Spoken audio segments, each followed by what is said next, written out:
Beloit, sending them throughout the entire way through the Beloit Public Schools.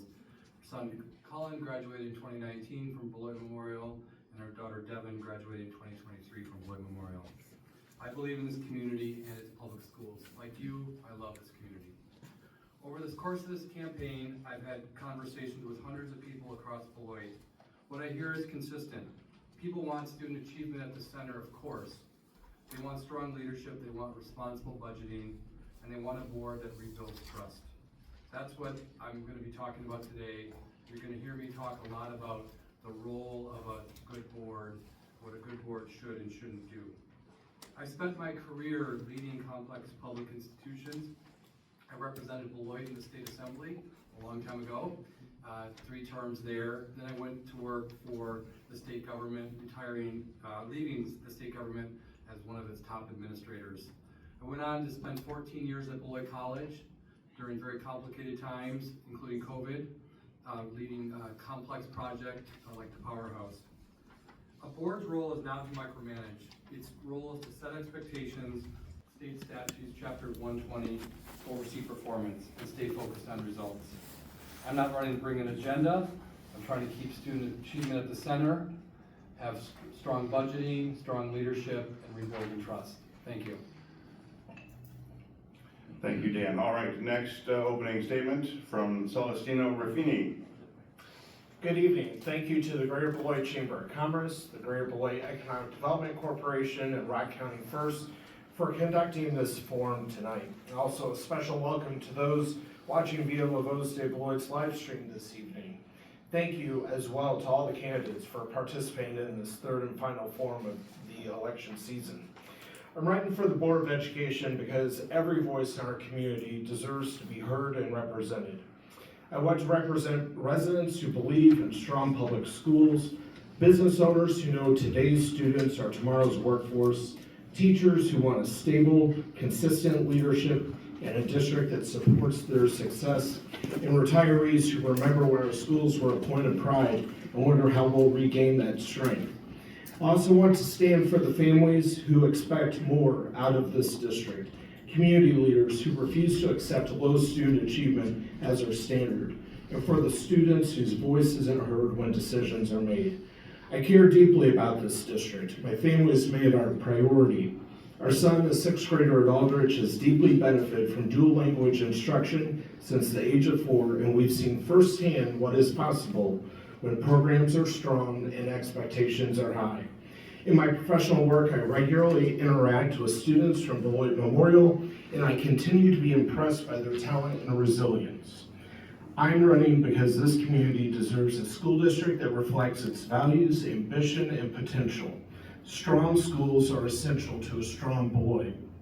With focused leadership, accountability, and high expectations, we can move forward together, and I'm ready to serve. Thank you much. Thank you, Celestino. Next opening statement comes from candidate Bill Johnson. First of all, thank you for all coming. Bill, your mic on? I think. There you go. No, it is. Thank you all for coming. I'm Bill Johnson, a lifetime resident of Beloit. I've been here twice as long as Carol, 70 years. My mother graduated from school in 1939 from Beloit Memorial. I graduated in 73. I had another nephew graduate in 88 and a great nephew in 2017, so they've been here a long time. I worked for the city of Beloit. I was a street supervisor. And I always tell everybody, on everybody's snow on your driveway, it was the other people. After that, I went to work. I did the budget every year for the school, or for the street department. We came in under budget every single year, so I'm very good with other people's money. I went to work for Compass and Aramark and delivered food and supplies to the schools, so I was in almost every school every day. I've seen a lot of things that we need to improve on, and a lot of things that were really good, a lot of good students. I don't have any kids. I have no agenda. I'm not trying to, get anything across. I'm here for the kids, and that's the main thing and student achievement, retaining teachers, and that's it. Thank you. Thank you, Bill. All right, I think that our rule extends into opening statements. So Carol, your name was invoked. If you'd like to question Bill's math, feel free. All right. And finally, we will hear from candidate Amy Lee. Amy. Thank you so much. Good evening, everyone. I want to start by thanking the organizers of this event and our moderator for providing an opportunity to hear from candidates, to hear us share our perspectives on important issues. My name is Amy Levy, and I am proud to say that I am both a graduate of and a current Board of Education member for the School District of Beloit. For the past 6 years, I've had the privilege of serving on the board and working to support students, families, and staff across our district. The success of this district is deeply personal to me. My husband and I are raising 2 amazing Purple Knights. That perspective, both as a board member and a parent, keeps me grounded in what matters the most, making sure every student has access to a high-quality education and the support needed to succeed. Throughout my time on the board, my focus remains consistent: academic success, financial stability, and strong family and community engagement. I believe that when we invest in our students, manage our resources responsibly, and build meaningful partnerships with families, we create a stronger future for everyone. Thank you. Thank you, Amy. All right, our first 2 questions have to do with improving academic achievement within the district. Each candidate, again, has up to 2 minutes to respond to the questions, and this is where we'll start with Dan Schoof. For the rest of the candidates, I'll read the complete question here for Dan. I will give it to you in paraphrased version, just to shorten things up a little bit as we go through, but if you want it read exactly as written, please let me know and I will do that. Question is, it's common knowledge that the district ranks near the bottom of public schools across Wisconsin when looking at academic achievement. What initiatives will you take or support in order to help improve academic performance across the district? Thanks, Tim. Great question.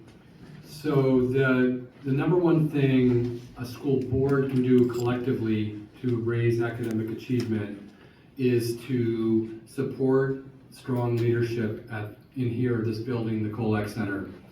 That's what a board is, duties are set out in chapter 120.13 of the state statutes, talks about what a school board is supposed to do. And how that impacts Beloit specifically is our first job is to convince Dr. Anderson to stay another year in his interim role and longer if he and his wife would agree. But in the meantime, we would go and search for a permanent superintendent here at Beloit. And I know that someone tonight will read the list of the superintendents we've had since Betty Lang. And it's been too many. We need to hire a superintendent that will dig in and stay. That's the number one thing we can do for student achievement. Now, as a preview to what we might have to face here in the future, that superintendent or Dr. Anderson before that may tell us that we need more resources or we need to do things differently in the district. And that's where a board steps in, evaluates what's suggested by the professionals, and ultimately we reach consensus and support that. From there, a board needs to annually approve an appropriate budget that takes into account the resources provided by the state and the local communities. And then I talk a lot about rebuilding trust in the school board, and I think that's going to be vital if we ever need to go to citizens across this school district of Beloit to seek a referendum. We need to rebuild trust to do that. That directly would tie to student achievement. So thanks for the question. Thank you, Dan. Celestino Ruffini, what initiatives will you take or support in order to help advance the academic performance in the district? It'll be interesting tonight because my colleague here didn't mention my name, so no chance for rebuttal yet, but we'll play that game. So you're my colleague as well as everyone else up here.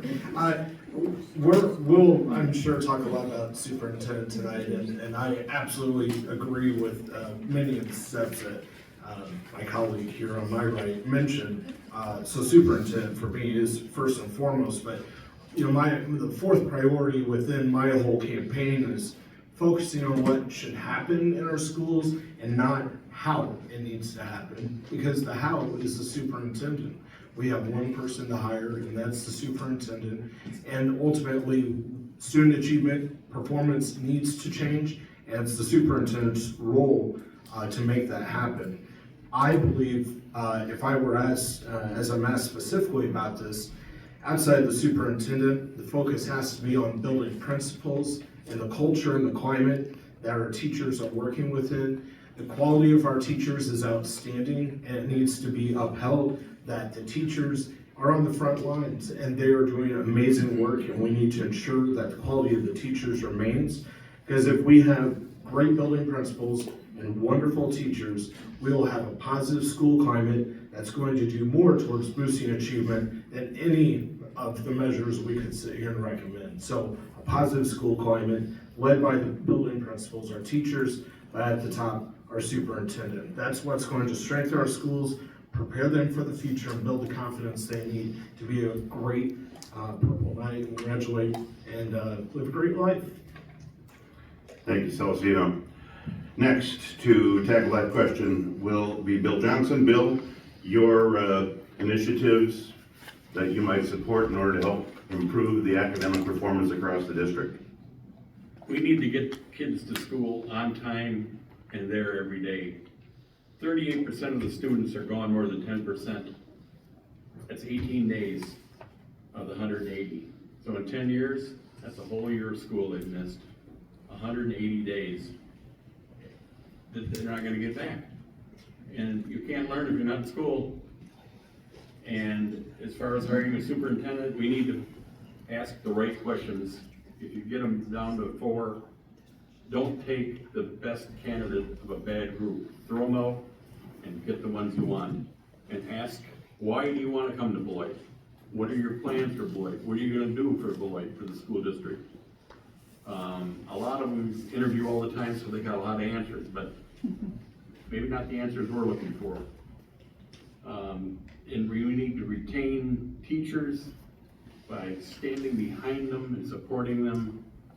And the principals need to stand up and support them too, and the board. All right, Bill, thank you. Next, we will hear from Amy Levy on the topic of initiatives she might support to help improve academic performance. Thank you so much. I think one suggestion that would be helpful is to more closely connect academic growth to the superintendent's evaluation. What gets monitored gets full attention. I think that the board can be instrumental in setting the expectation of increased family engagement. We all know that learning does not stop when that final classroom bell rings. We need to figure out how to better engage our families and community to continue to support the learning outside of the classroom. I think that every parent or guardian wants to know, is my child at, above, or below grade level? And what tools can you provide me with to help get my child where they need to be? We also need to pass a referendum in the school district of Beloit. A referendum, not necessarily for capital, but for operational, is going to help to mitigate growing class sizes. I would love to include transportation at the high school level. I think that'll be instrumental in helping with attendance concerns. Making sure that our students and our educators have the resources that they need in classrooms to support students, and educator retention is huge. It's really difficult to support educators at the level that we should, at the level that they deserve, if we are also simultaneously making millions of dollars of cuts year over year. Thank you. Thank you, Amy. And the final candidate to address this particular area, Carol Fox, what initiatives would you take on or support to help improve academic performance? I don't know that I have too much to add because I agree with what my fellow candidates have stated.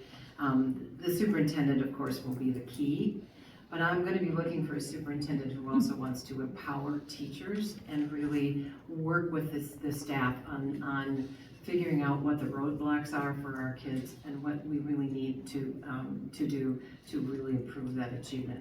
One of the things I think is key to that is really looking at the achievement data and being really honest about what it is and what it looks like and where we need to go from there. I think, again, to me, it's a lot of roadblocks. The attendance issue is a huge one. So how do we deal with that roadblock? What ideas do the teachers have? What ideas does the community have? Because attendance is more than just a school district problem. It reaches out into the community as well. So how do we pull in and do the parent involvement? How do we pull in and do the community involvement to get the entire community working towards and wanting good achievement from our students? We need to focus on what it is that we want, and that I agree. We need to set goals and hold people accountable for those goals. And that would be the superintendent that the board would be working with. We want this kind of achievement. What do we need to do to get there? And we're gonna hold you accountable for doing that. So all of those things kind of reiterate what everybody else just said, but I'm not gonna say anybody's name specifically. All right, thank you, Carol. Next question will be fielded first by Celestina Ruffini. Celestina, what do you believe a school board member can do to ensure that all decision-making and priorities remain focused on improved academic outcomes rather than other extraneous matters?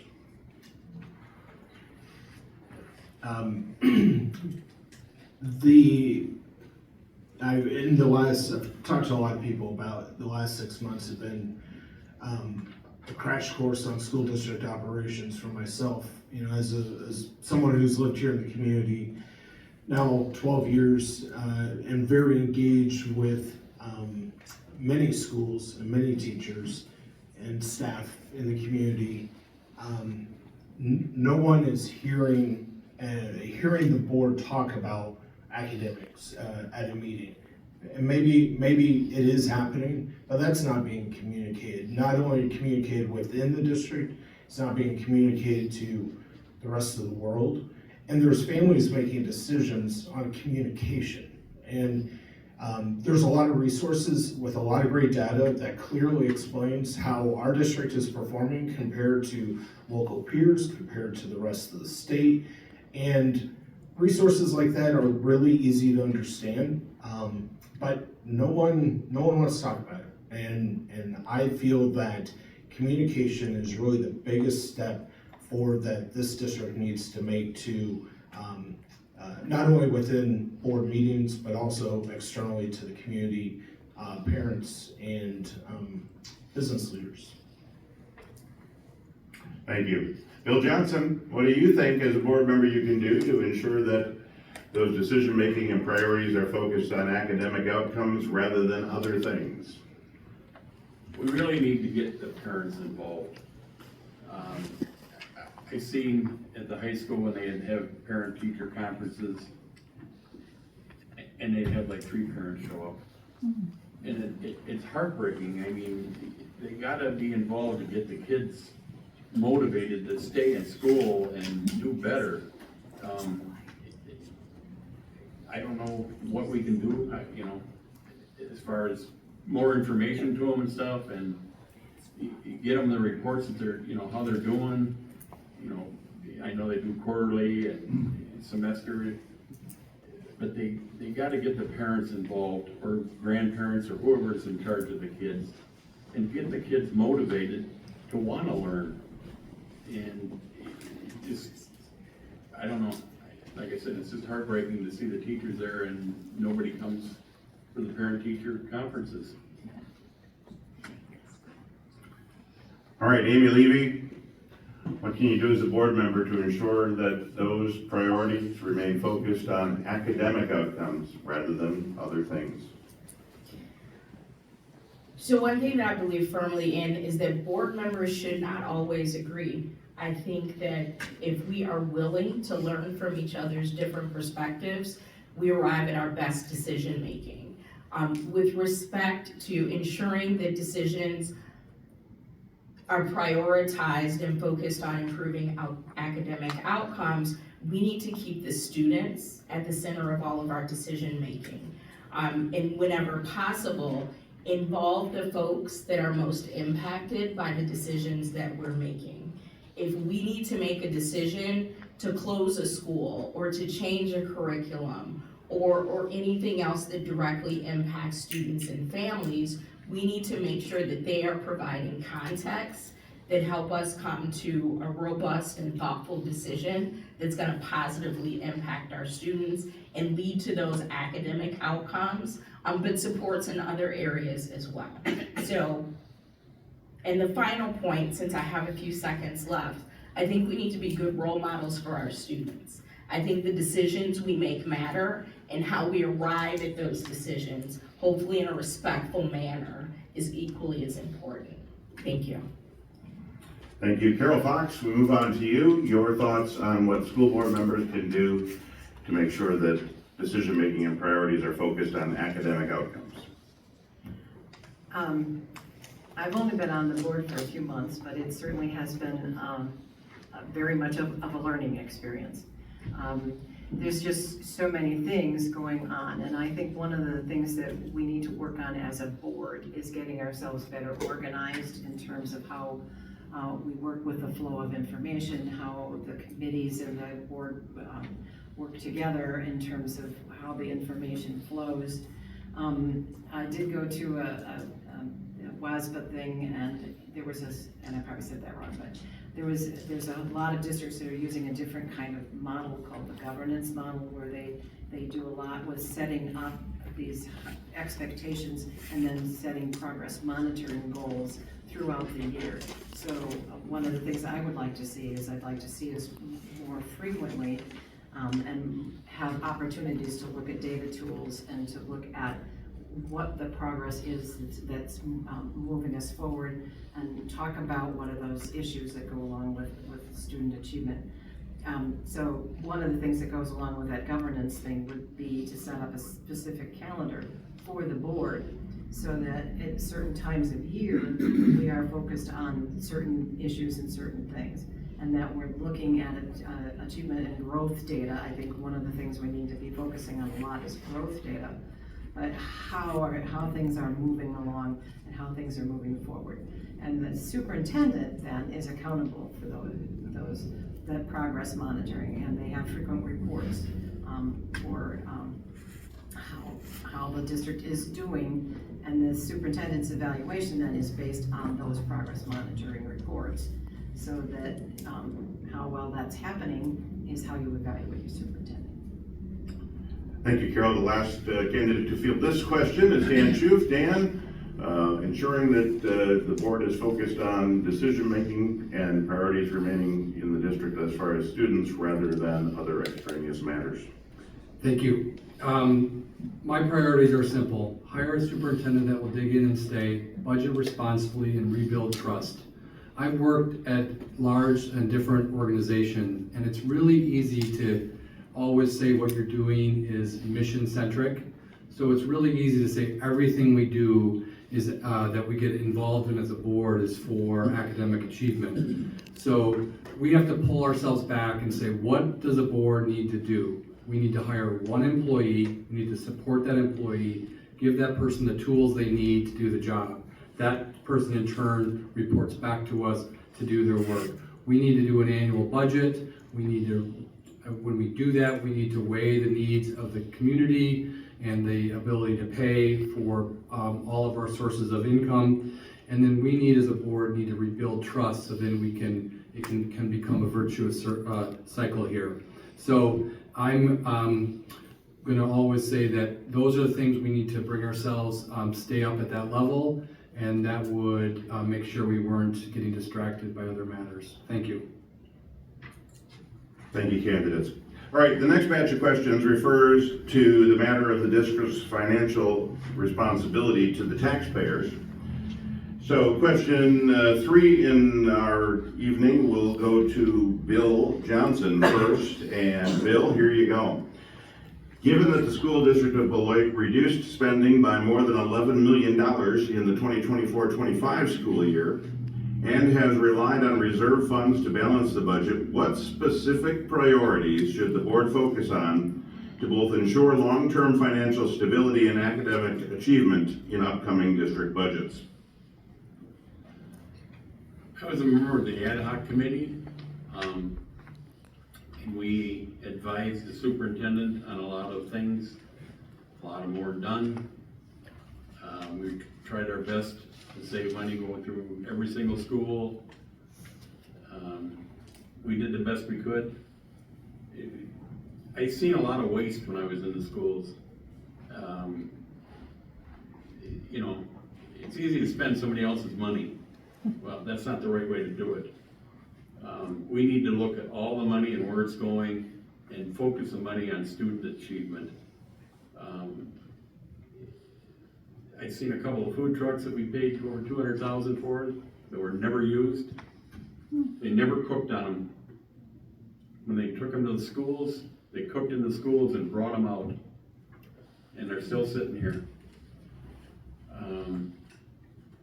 I seen $125 clocks in schools in each room.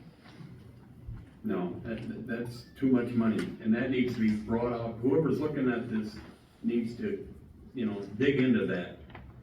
You know, that's money that could be well spent anywhere else. I seen monitors and computers tossed out.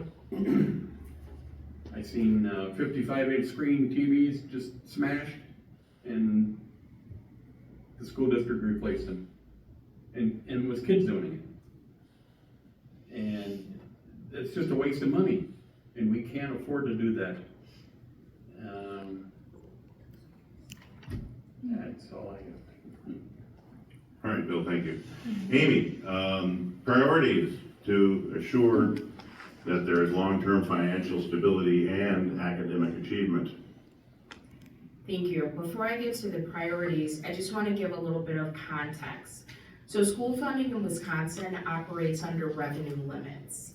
And a revenue limit is the number of students in the district times the amount of revenue allowed per student, and that's set by the state of Wisconsin. So once that total revenue limit is set, funding happens primarily through two sources. One is state aid, and the other is property taxes. Now, the school district of Beloit is a highly aided district. That means most of our budget comes from the state. For example, in 2024, the state provided about 92% of our budget, and local property taxpayers covered about 8%. Last year, I'm sure all of us in this room realized that there was a hike in our bill associated to taxes. Last year, the state provided 78% of our budget, and taxpayers were left with the remaining 22%, or 3 times more than the previous year. That shift in state aid is the primary reason that those increases happened so dramatically. But the thing to keep in mind is that the amount, who paid what percentage, shifted, but the district received no additional spendable dollars per pupil. So what do we do with that? I think it's a several item at a time approach. One, we need to pass an operational referendum. We need to continue to make cuts, but we need to do that as far away from the classroom as possible. And since we have been in an ongoing cycle of millions of dollars of cuts every year, that is more and more difficult to keep that away from our students. And I'm so proud that the school district Beloit is currently involved in the lawsuit to require the legislature to appropriately fund public education. Thank you, Amy. All right, next we move on to Carol. Carol, spending in the district, what are the priorities? And what can you suggest that we might take on to ensure those long-term stability aspects of both academic achievement and school finances? Well, I'm so glad that my colleague explained all that, because school finance is very complicated. And Beloit unfortunately has kind of a perfect storm of issues that come along with the financial pieces. You know, we have high poverty, we have a lot of special ed, we have a lot of English language learners.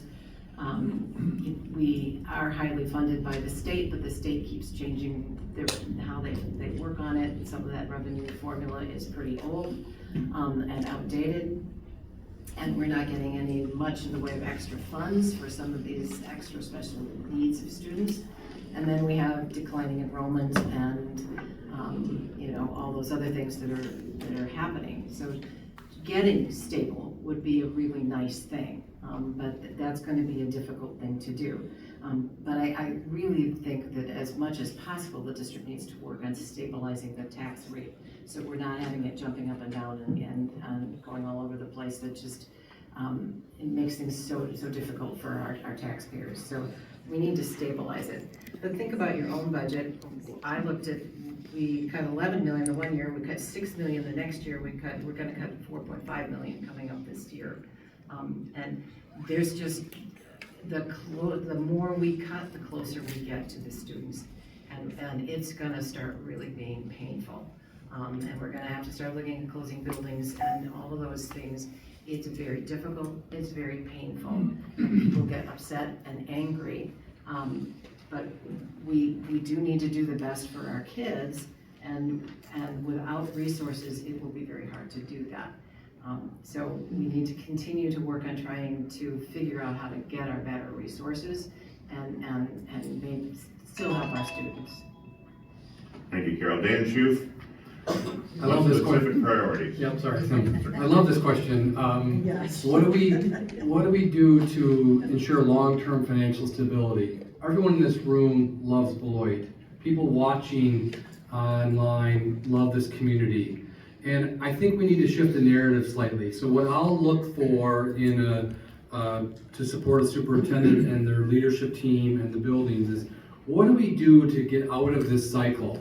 You cannot cut your way to prosperity. You cannot cut your way to prosperity. We need to build the future for Beloit schools. If we want 6 elementary schools, 2 junior highs, and 1 world-class high school, then let's tell people why we want it. Let's communicate what they'll get in their neighbors and friends, and let's tell them what it would take to pay for it. That's what we need to do. We cannot just continue to say 7 million, 6 million, 5 million, cut. That will not grow the district. We're in a growth mode in other parts of this community. We're in a growth mode in other parts of the community. Why is our school district in a cutting mode?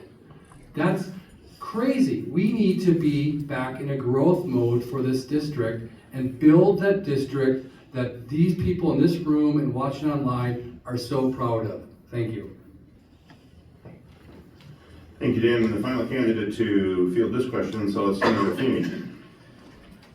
First and foremost, the school district unfortunately has to be looked like a business. And any business you operate, just like the one I operate, has a budget, and we all have budgets at home. And you have to live within the confines of the budget. And we have to understand that as a district, we've had a trend line in losing enrollment, and we have to operate a budget that is what is reflective of the kids we're serving. That being said, our district should be a district of choice. I talk to families each and every day that can give me a litany of reasons why they've not chose the school district of Beloit to send their children to. And I've got a rebuttal for all those reasons. But the fact is, until our district becomes a district of choice and people that live here choose to send their kids to our schools, this is going to be, long-term financial stability is going to be a topic we debate for many years. I feel that there's a lot of talk around open enrollment.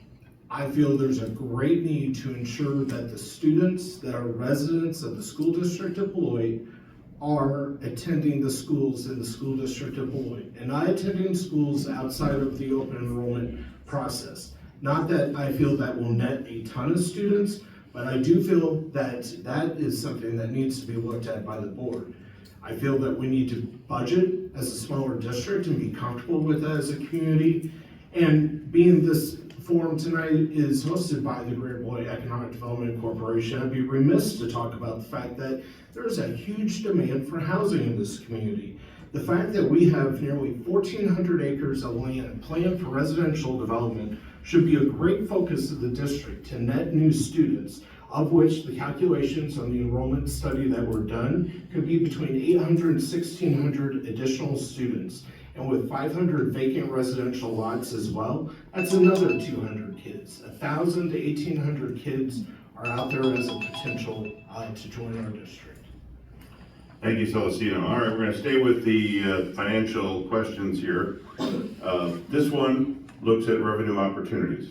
We'll start with Amy Levy. Amy, as budget pressures continue, what role and responsibility should the school board play in identifying new revenue opportunities while ensuring that the district remains focused on academic achievement? Thank you.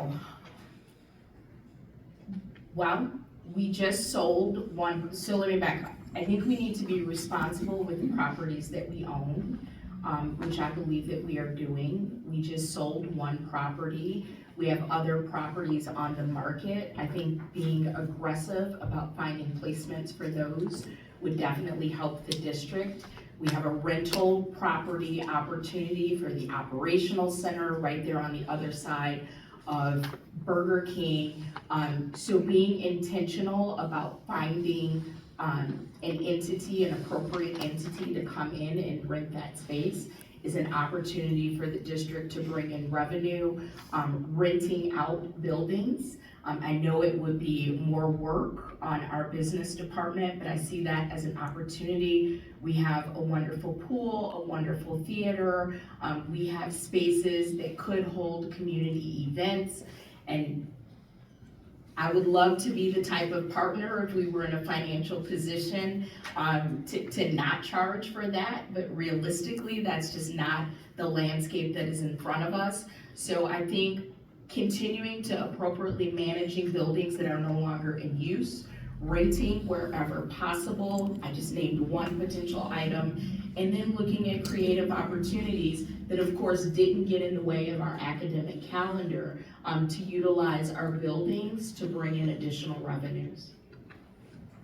Thank you, Amy. Carol Fox, new revenue opportunities, what do you see out there while ensuring that the district stays focused on the academic achievement part?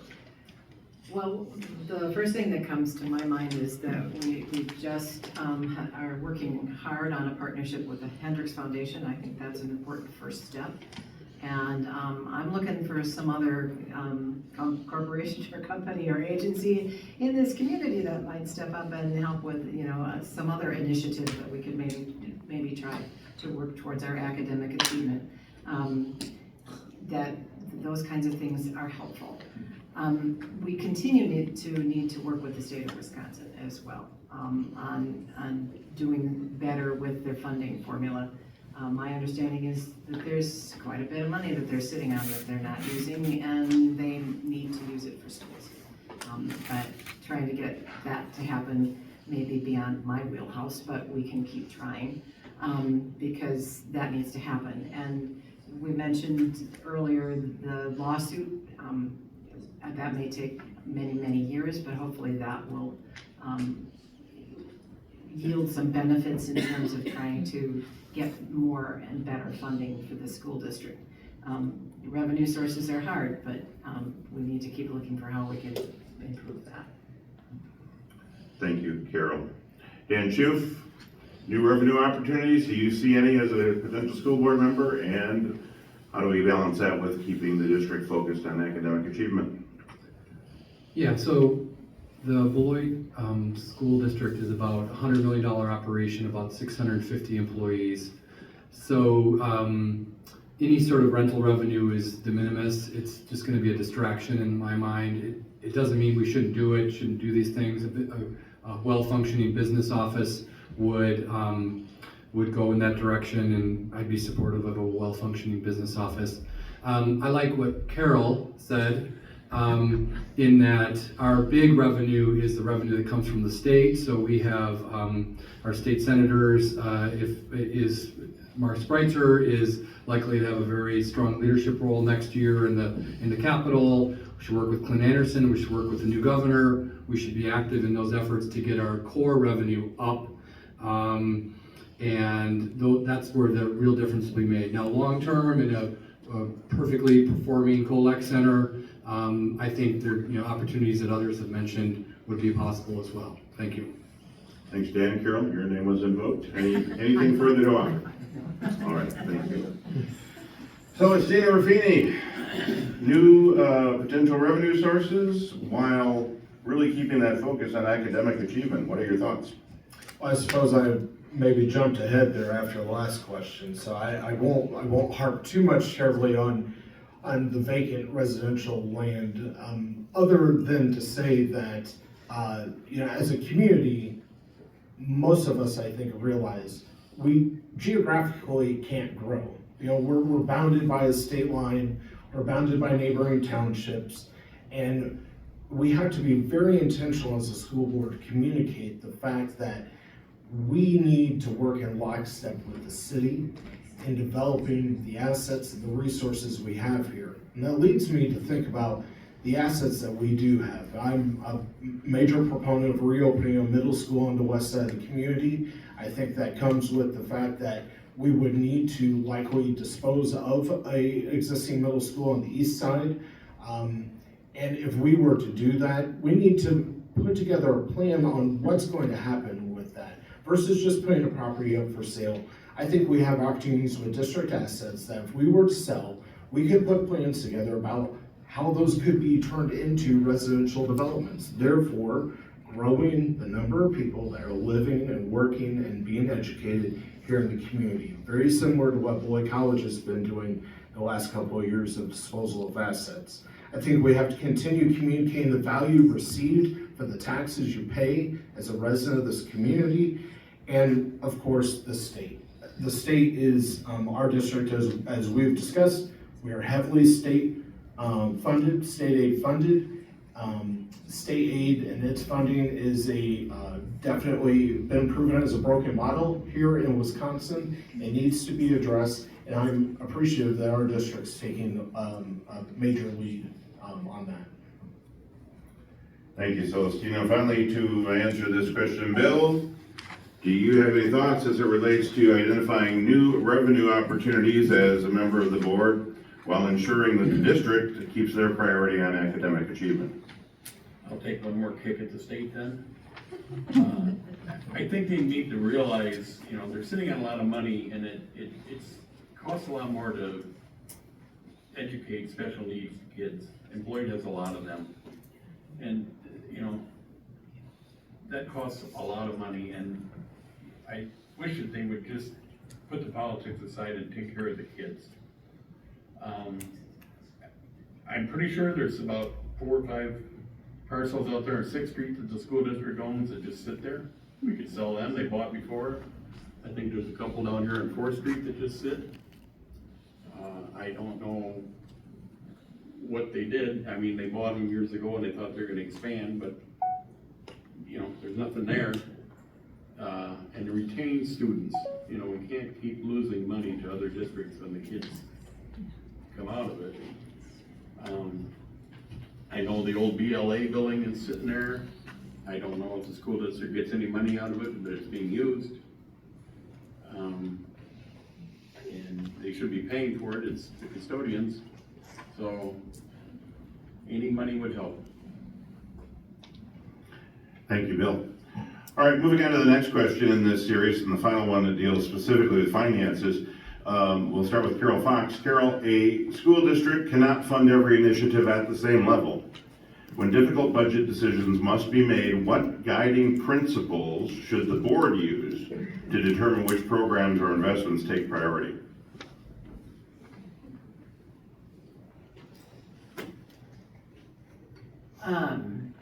Interesting question. The guiding principles, I think, need to be what is going to create the most academic achievement along the way. And I say that with we need to make sure that we work on not losing things like music programs and art programs, because those things do lead to academic achievement. So it's a really,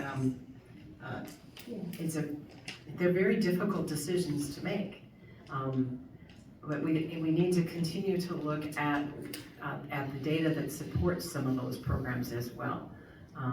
Which programs are more successful at creating the outcomes that we're looking for? And we need to be very clear again about what those outcomes are. We've had some issues with some of the programs. The DLI program we discussed last night is one of them. We need to try to maintain that as well as we can, but we're not going to be able to maintain it to the level that people are really looking for, but because we can't find the staff. There are some funding issues, so it was stated it wasn't really funding, but there are funding issues. But we need to be looking at the outcomes, what we want, and try to create as much of a program as we can to provide for the students' needs who really want those kinds of programs. So it's a balancing act, and I guess the biggest guiding principle I would go with is looking at what the outcomes are and trying to maintain those programs that provide the best outcomes. Thank you, Carol. Dan Schoof, guiding principles you believe the board should use to determine programs and investments. Yeah, thank you, great question. So one of the key things I think we could do better at in the Beloit School District is an important guiding principle when it comes to this board that sits at this table here. We need to make sure that in a perfect world, when this place is running as we all expect it to in the community, is the board communicating with parents? Is the board communicating with taxpayers? Is the board communicating with families? Is the board communicating with teachers? I think a lot of the debate last night that this board had in this room was a lot of people in the community saying the communication with families in the DLI program didn't happen to the extent it should. Communication with teachers that teach in the DLI program didn't happen as it should. And I'm not sure that's a surprise. It's not necessarily a criticism of the administration today, where we made decisions not to have the staffing level at the administration that we've had in the past, probably for good budgetary reasons. But so for a guiding principle that I would use in the future is have the relevant stakeholders, the members of this community, the people that care about this district and pay for this district, people that work in this district, have they been communicated with? People can handle tough decisions that are made for good reasons, but if you don't communicate with them, that's not a guiding principle that we should have, so thank you. All right, next up, Celestino. Guiding principles that you believe the board should use to make some tough decisions on retaining programs, reducing programs, and the same with investments. The work of the elected body that represents the school district is really no easy feat. And there's many difficult decisions that have to be made on a bi-weekly basis here in this room that have a massive effect on what is really one of the largest public entities here in this community. The board's agreement around the vision and the goals and being accountable to the taxpayers is top of mind. And it is something I have a firm belief in within my own organization, a firm belief in with the other public committees and boards that I serve on. But as a board member, I want to ensure that we work in lockstep with our vision, our goals, and we're accountable not only to each other, but to the community. Ultimately, our superintendent is the lead, and they're the face of the district. They're the ones in the public, they're the ones in the school, shepherding the message that we are agreeing upon here. And so the superintendent's lead in the community on each and every day, whether it's the grocery store, it's the gas station, it's the basketball game, or just a day at school, the superintendent's lead is something that I will seek and desire out of our next superintendent. Ultimately, students have to be able to read, they have to be able to write, they have to be able to learn and be nurtured in a culture that we are creating here in this district, or as a board for this district. Those things, I think, will be top of mind if I were to be elected. Bill Johnson, What guiding principles do you think the board needs to use to determine which programs or investments to take priority? Student achievement has to be at the top. That's the main goal of the district, is to make sure the kids are ready to go into the real world. And communication to the public, we need to get everything out there so people know, nobody gets blindsided, they know what's going on. I've always said, you know, I was a superintendent, and you make decisions and people are gonna be mad, they'll get over it. You lie to them, they'll never get over it. Just be truthful, tell them what's going on, and explain, you know, the district needs to do better when people try to get questions and they get, you know, put off. You know, I've heard from a lot of people that the district doesn't get back to them on questions that they ask. And then they get mad, and I understand that. They just want answers, and that's what we should be giving them. And just tell the truth, and let people know, you know, what we're doing, and everything, you know, hopefully will work out, and just put the students first. Thank you, Bill. Amy Levy will have the final say on this question regarding guiding principles the board should use when making their decisions. Amy? Thank you. Fortunately, Beloit is a wonderfully diverse community. I think that programs that speak directly to our demographics and our mission should definitely be prioritized, specifically our DLI program. So that's a specific. In general, student impact has to be a top of mind concern. Specifically, will this improve the learning success or the well-being of our students? We have to look at equity and access. Who benefits and who is left behind in our decision making? We have to look at evidence of effectiveness.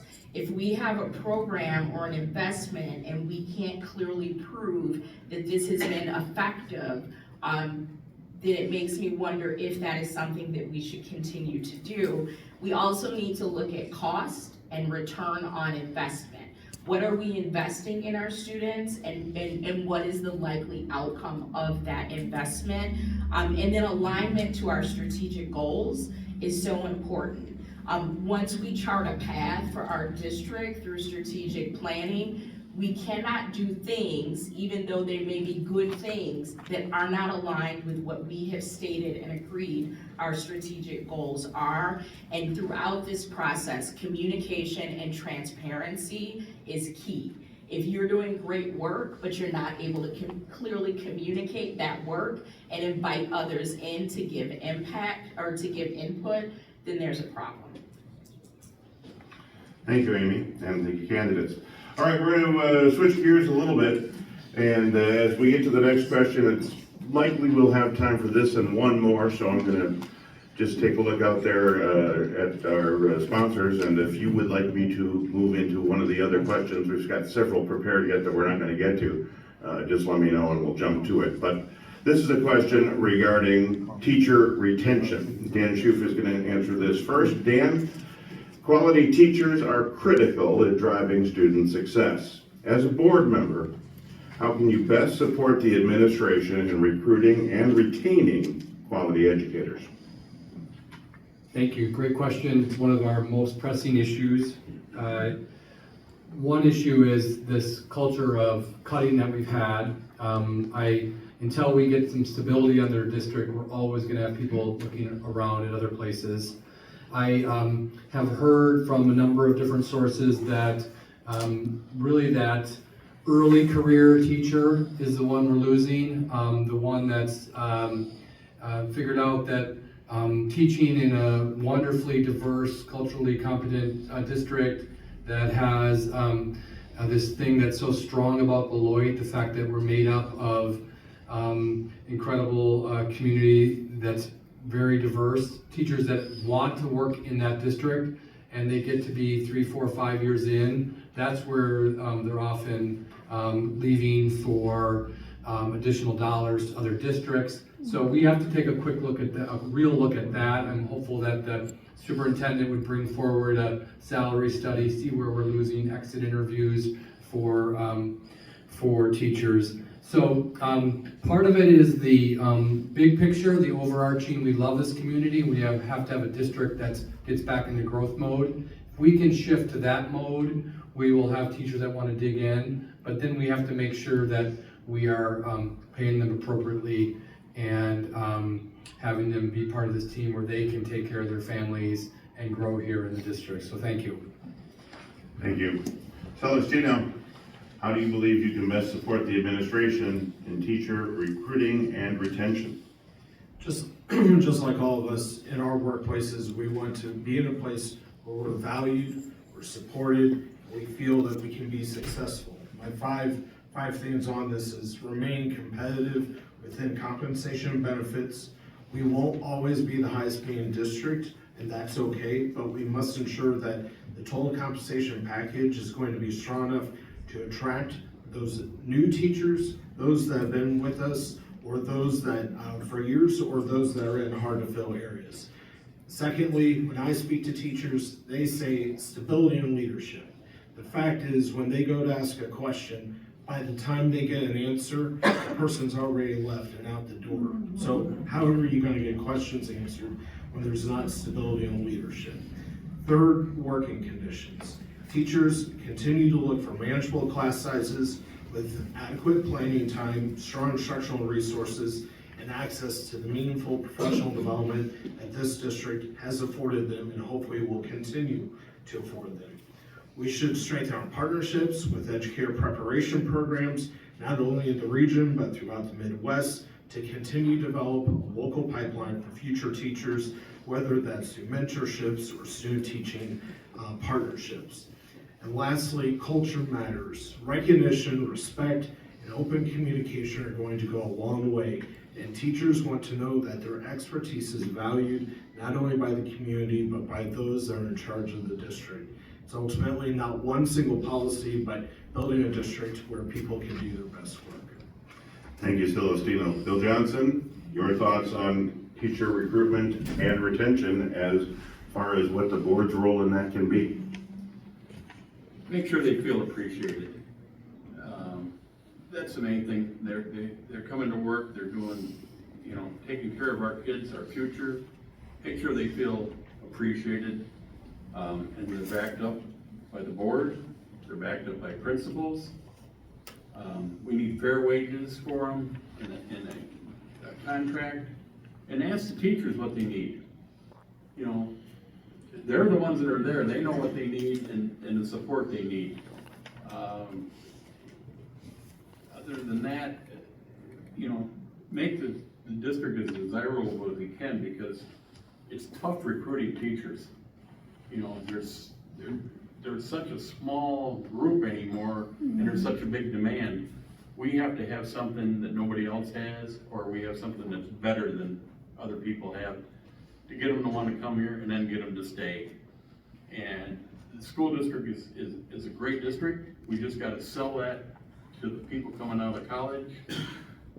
And other people, maybe have been a few years and want to come to Beloit, their husband or wife are moving and they're coming here. And do the best we can, but support the teachers and make them feel appreciated. Thank you, Bill. Amy Levy, as a board member, how can you best support the administration in recruiting, retaining quality educators? So of course, compensation matters. I think everyone would agree to that. Competitive pay is essential, but we also know that the quality of the work experience is important in keeping great educators in our district. One thing that we could directly do as board members is to incorporate staffing benchmarks in the superintendent's evaluation. When schools are appropriately staffed, teachers are less likely to spend their prep time covering for a colleague, and protecting that prep time improves work-life balance and hopefully reduces burnout. Continue to model and push for consistent and predictable administrative support. Teachers need to know that when they raise classroom management concerns, their building leaders will respond consistently and fairly. There's so many things that we need to be mindful of, supporting a healthy work environment, like I mentioned, to empower strong leadership, really listen to our teachers who are the closest to our students and working with them daily. We have had a lot of different leaders in this district, and I think we need to be sensitive that when a new leader comes, they may want to put their stamp on the district with curriculum or a set of policies or norms for the district. And because we have had frequent changes, that whiplash to our educators, I think that's something that we need to be sensitive of and to promote stability in our practices, because that's gonna benefit our students, and always elevating teacher voice. We're not gonna be able to provide teachers with everything that they're requesting, but knowing that we are listening with them and that we are wisely using our resources to meet the needs as best we can, I think is really important. Thank you, Amy. And the final candidate to give us their thoughts on supporting the administration in teacher recruitment and retention is Carol Fox. I totally agree that stable leadership is one of the most important things that we can do to help with some of the teacher retention. The constant turnover in principals and superintendents is very disconcerting. And having been both a teacher and administrator, it's very difficult to constantly be changing gears with somebody who comes in with all kinds of different ideas. We did do a survey last fall, and one of the things that teachers really requested was more involvement in decision making. We need to empower our teachers to be much more involved in some of the decisions that are being made within the district. The other thing we need to do is really work hard to fill some of these very hard to fill positions. And we may need to be looking at some creative ideas with that. One of the areas that we really have a hard difficulty with is the special education staff. And if we could encourage our own staff who might be interested in that and getting further degrees and moving forward with that, if we agree to like pay for classwork or whatever, if they stay with us, that might help. We might also need to do some of those things for science teachers. We're having difficulties getting science teachers and other kinds of areas that are specialties. So we need to be looking at that. Another thought that when we talk about new teachers and working very hard, I'm going to steal an idea from our new assistant superintendent. She talked about the fact that we really need to set up better systems for supporting our new teachers. They need a lot more support, just generally, than just a mentorship program. We have that, but there needs to be more. All right, thank you, candidates. We'll move on to what will likely be the final question. And this deals with the superintendent. So a good one to end on, perhaps. We'll start with Celestino Ruffini. Celestino, when hiring the next superintendent, what specific experiences or accomplishments would you look for first? And what measurable outcomes would you set so the board can tell whether the district is truly moving forward? You know, turnover within superintendents is becoming really more the norm in the state as well as the nation. This revolving door of leadership is creating distrust, and especially in a small community like ours, seeing a superintendent who is present in the community and not just here within the building or periodically in the school is extremely important. This board must evaluate the superintendent, but also must be realistic and not presenting 20 or 30 different criteria or metrics that we want to see, because ultimately, I'm tired of being at the bottom. I'm tired of this district being sort of kicked to the bottom, and we are going to give someone else a turn. So frankly, I would love to see us as a board come up with 2, 3 things, incremental growth to move this district in a positive direction. As my colleague said earlier, I have a list here of every superintendent we've had since 2009. It's a long list, and I'm not gonna waste my time talking about it, but I look forward to that changing. Our superintendent must be present in the schools, must be present in the community, has to put the needs of our students and of our buildings and our administrators at the top of their importance. They have to have honest communication to our staff and be committed to seeing goals achieved. We've had enough superintendents set goals, they're never here to see them accomplished, let alone to even start working on them. Ideally, it'd be nice if they'd been a building principal. It's really not too much to ask. Thank you, Celestino. Bill Johnson, what specific experiences or accomplishments do you think we should be looking for in the next superintendent? And what measurable outcomes would you like to set so you can tell whether we're moving forward? I'll change course a little bit. We've had a lot of superintendents, but very few leaders. That's what we need, is a leader for a superintendent. You know, anybody can put their name out. There's all kinds of them out there, superintendents and superintendents. But we need somebody that wants to move to Beloit and look at his record and see what he's done in the district he's been in. And ask him the right questions to get here and set goals for the superintendent. You know, maybe just one, and then make sure that he knows, or he or she knows what's expected of him, and go from there. And, you know, be it the sporting events, be it the farmer's market, move to Beloit or somewhere around the district. I mean, there's ways you can get them here. I mean, you know, if you have to pay a little bit more money to get into the district or her, that's what it needs to be. We need somebody that wants to be involved in Beloit and wants to get the district where it should be and belong.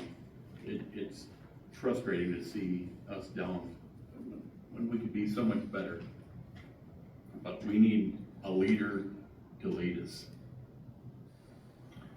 Thank you, Bill. Amy Levy, what experiences or accomplishments would you look for in the next superintendent? And what would you set forth so that you have a good measuring stick to tell whether the district is moving forward after the hire? Thank you. So when you read the question, the first thing that popped into my mind is Build-A-Bear. So if I could build a superintendent, one, just to clear it up in the room, we can't legally require a residency clause for our superintendent. I agree, it would be great for the next superintendent to live and thrive in Beloit, but just so everyone's clear. So before I get to my build a superintendent, I think it's really important for the board to serve as an appropriate partner for the next superintendent. An entity that is not micromanaging, but is appropriately supervising, a board that works in good faith with the superintendent, and genuinely supports, because the superintendent's success is directly linked to the success of our students. So with all that as a framework, someone who has a proven track record in the things Beloit needs the most. So someone who has experience and has thrived in diverse environments, someone who has turned districts around with respect to improving academic outcomes, someone that understands that growth is so important and something that we need to highlight, someone who has experience managing a diverse workforce with varying personalities and strengths, someone who is a very strong instructional leader, because that's what we want in our building leadership and in our educators that are in the classroom, someone that has strong financial understanding and a proven track record of using resources wisely to yield the results that are most important to us, someone who is a good communicator, who is approachable, who can speak with anyone, with parents, with students,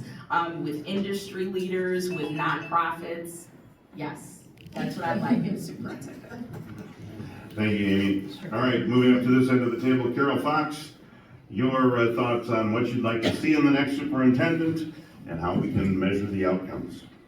Well, I'll just continue on with Amy's list, so she gets a rebuttal. Because, yeah, a wonderful list, and I really want somebody who has had some experience, hopefully as a superintendent. That, I think, would be helpful to our district. I put down the three main ones. I had a list just like Amy's. Results driven, action oriented, and inspires trust. And I believe that those sort of encapsulate the things that I'm looking for. A true visionary leader. And when we look for the outcomes, I would hope that the leader would be results driven enough that they could help us create those outcomes. And that we could work together with the superintendent and say, you know, these are the outcomes we're looking for, these are the progress monitoring measures that we want, and we are all gonna work together to get there.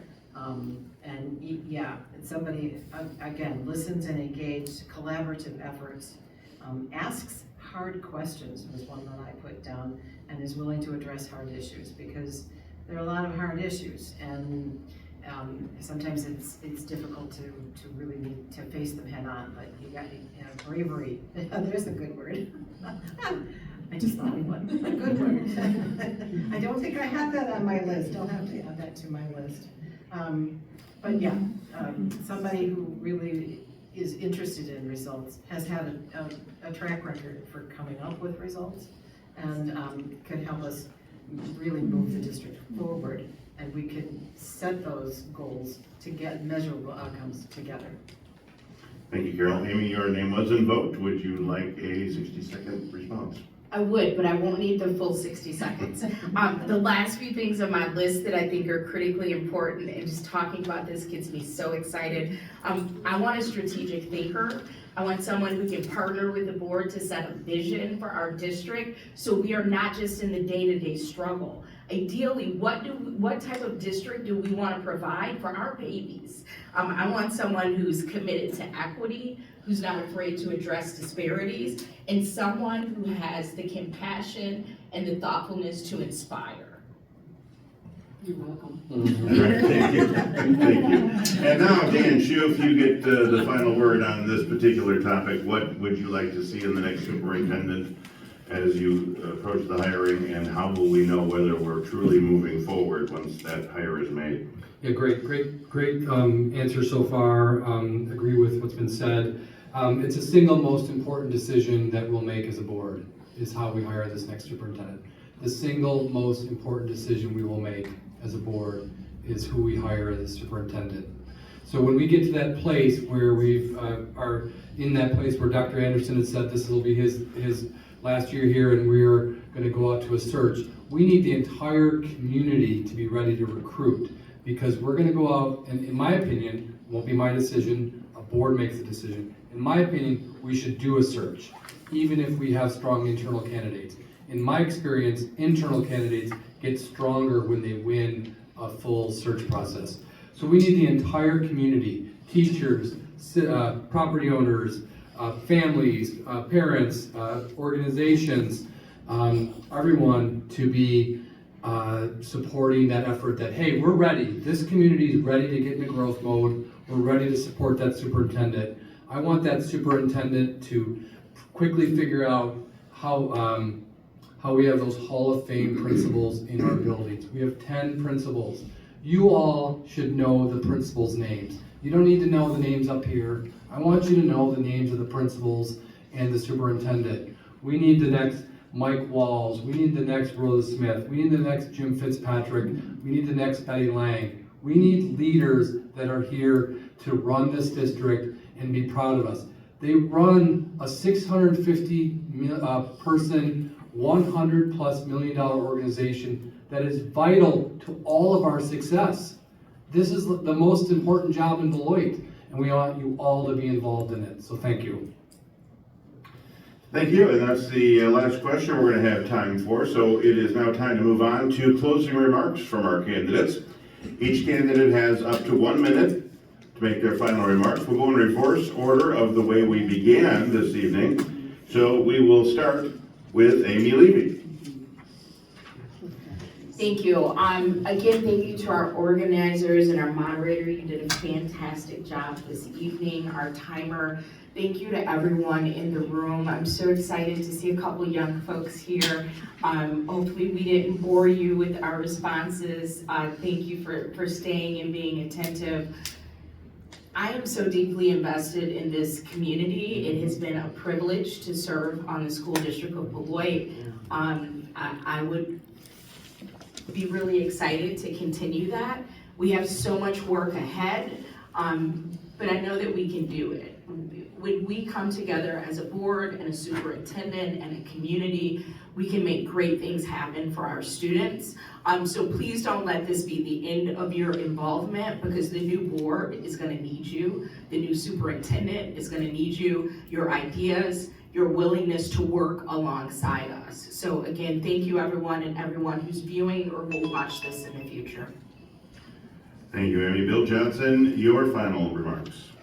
I'd just like to thank the other candidates for running, for everybody that showed up here and listened to and make your decisions on who to vote for. I'm first on the ballot, so you don't have to go far down, you can just write my name. Hiring a superintendent and getting the district in the right direction is the biggest need we have. And, you know, we get somebody that can stay and get us into the future and work with the board and the board work with them, you know, get the district back when it was really great. It's great now, but we can make it a lot better. And best of luck to all the candidates, and thank you all for coming. And let's get a leader this time. All right, thank you, Bill. Let's hear the closing remarks of Celestina Ruffini. Thank you to all my fellow candidates, first and foremost, for stepping up to serve. I'm unique compared to my peers because of these two commitments. First, I'm running a $0 campaign. I want to show that leadership at this level should be guided by values and accountability, not financial contributions from anyone, including myself. Second, I continue to not seek or accept endorsements. Whether I win or lose, I want to stay accountable only to the voters and to the commitments I've made publicly. This campaign for me is about purpose, not promotion. And my purpose is centered on upholding a culture that nurtures student achievement with bold expectations, participating in the critical selection of the next superintendent, ensuring fiscal stability and stewardship of taxpayer dollars, and focusing on what needs to happen in our schools rather than recommending how it should happen. I'm Celestina Ruffini, and I respectfully ask for your vote on April 7th. Thank you much. Thank you, Celestina. Next, the closing thoughts from Dan Schoof. Thank you. Thank you again to the Chamber, the GBEDC, Rock County First, and the Lowe's for live casting this tonight, and thanks for everyone who engaged in these forums. I want to thank the other candidates, Amy and Bill and Celestina and Carol. Thank you. This is not easy to do this. Thank you for stepping forward. As you make your decision, I'll come back to what matters most. Student achievement at the center, supported by strong leadership, responsible budgeting, and a board that has rebuilds trust. What separates me is experience. I've led complex organizations, I've managed budgets, I've helped understand the proper role of the board at each and every place that I've been at. If you're looking for steady leadership and disciplined governance focused on results, I'd be honored to earn one of your 3 votes. Thank you. Thank you, Dan. I'm going to call an audible, and we're not going to give each of the other candidates, as you mentioned, another 60 seconds, but instead we will move on to Carol Fox's final thoughts. I too want to thank everybody for being here, and I particularly want to thank the audience members for being here. My particular belief is, while as a board in a school district, we need to face these challenges head on, focus on student achievement, figure out and hire a visionary leader. We need the community to be coming along with us. We need the community to support us. We need the community to work with us. We have to be reaching out to the community for a lot of the broader issues that are affecting the school district together. I mean, you mentioned some things like, the chronic absenteeism. We mentioned things like property tax and all of these things that affect the community. So we need to work together as partners for the better good of our community, for the better good of our school district, and first and foremost, the better good of our students. So I would love to work with you on that. I would like to continue my work, so please vote. Thank you, candidates, and that does conclude tonight's forum. Thank you again for attending or viewing and being engaged in the future of the community. Now we can finally give a warm round of applause to all the candidates.